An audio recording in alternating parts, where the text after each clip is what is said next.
Ζούμε σε κράτος μαφιόζων. Έβλεπα στην τηλεόραση εγώ. Βαρύ είναι αυτό που λέτε. Θα σου πω τώρα, θα στα αποδείξω. Εγώ δεν λέω πράγματα που δεν ισχύουν. Έβλεπα κάποιες ταινίες με πολιτικούς που διαπλέκονται με επιχειρηματίες, που εκβιάζουν πολίτες. Ξέρετε τι είναι αυτό που έχω στα χέρια μου εδώ? Και το δείχνω έτσι εδώ. Μηνύματα. Μου έδωσε το δικαίωμα άνθρωπος να τα δείξω.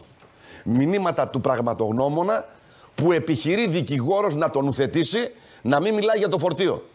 Πραγματογνώμονας ο οποίος έβγαλε μαζί με το χημείο του κράτους ότι υπήρχε ξυλόλαιο, τουλόλαιο και βενζόλιο στην πραγματοσύνη του. Ονόματα θα πείτε? Δεν μου έδωσε τη δυνατότητα να πω εγώ. Θα πάει στον εισαγγελέα από την σήμερα ή αύριο και λέω το εξής.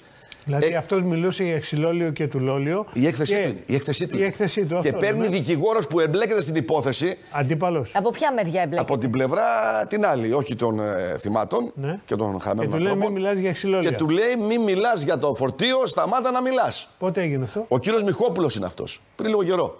Ο πραγματογνώμονας Μιχόπουλος. Μπορείτε να τον πάρετε, τον ρωτήσετε τον άνθρωπο. Μου τα έδωσε χθες γιατί μου λέει φοβάμαι για τη ζωή μου. Άρα το λέτε τώρα. Σε παρακαλώ. Το κύριο Μιχόπουλο, ναι, έχω το δικαίωμα να το πω. Έχω το δικαίωμα να το πω. Γιατί τώρα αυτό είναι η δεύτερη καταγγελία για απειλή. Γιατί η κυρία Καριστιανού. Τρίτη είναι. Υπάρχει η Βουτσινά.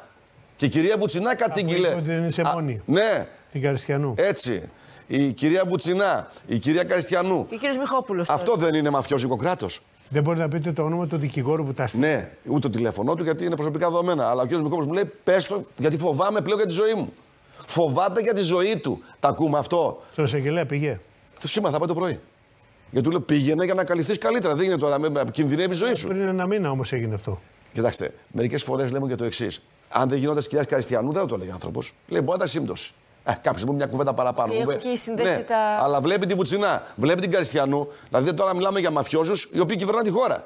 Ή χρησιμοποιούν μαφιόζους για να απειλούν ανθρώπους. Αυτά δεν είναι σωστά πράγματα. Δεν είναι δημοκρατία αυτό το πράγμα. Πιστεύετε ότι πίσω από αυτά είναι Μητσοτάκης? Εγώ δεν ξέρω αν είναι ο κ. Μητσοτάκης. Ξέρω ότι υπάρχει ένα μαύρο σύστημα στη χώρα που όποιος ανεβαίνει πάνω από αυτό που τους βολεύει, του παίρνουν το κεφάλι. Να σου πω κάτι. Εγώ πήρα μια αγωγή 500.000 ευρώ από δικηγόρο Νεοδημοκράτη, γιατί είχα πει ότι είναι κατηγορούμενοι αυτοί στην Εργοσέ. 500.000 ευρώ. Αυτό δεν ήταν από τον κύριο Μητσοτάκη, αλλά ήταν προσπάθεια του συστήματος να με φημώσει. Να μην μιλάω, να φοβάμαι. Συνέχισα να μιλάω. Δεν θα σταματήσω ποτέ μου. Θα βγει η αλήθεια, παιδιά, το λέω ευθέως.